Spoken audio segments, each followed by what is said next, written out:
Price Lord. ஆண்டவராய் இயேசு கிறிஸ்துவின் நாமத்தில் இந்த காலை நேரத்தில் ஒரு சந்திக்கிறதிலே நான் மிகுந்த மகிழ்ச்சி அடைகிறேன்.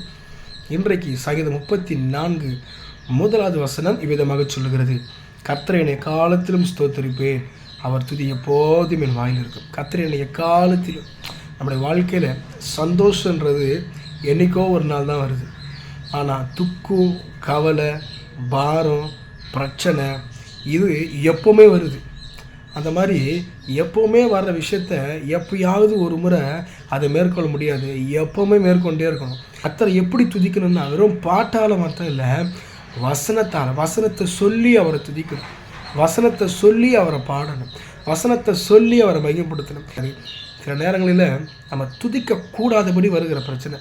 துதிக்கவே கூடாதுடா, ஒரு நாள் நம்ம துதிச்சிருப்போம், அடுத்த நாள் நம்மளை துதிக்கக்கூடாதபடி ஒருவேளை நம்ம குடும்பத்தாரோ இல்லை நம்மளை சார்ந்தவர்களோ ஏதோ ஒரு விதத்தில் நம்ம துதிக்கக்கூடாதபடி வருகிற பிரச்சனை ஏன் வருதுன்னா, நீ மறுபடியும் துதிக்கக்கூடாதுன்னு சொல்லி நீ துதிச்சா மேற்கொள்கிற, நீ துதிக்கக்கூடாதுன்னு சொல்லி உன்னை அழுத்தணும்னு சொல்லி பிசாசு மனுஷ மூலியமாக புகுந்து வகை தேடுறான்.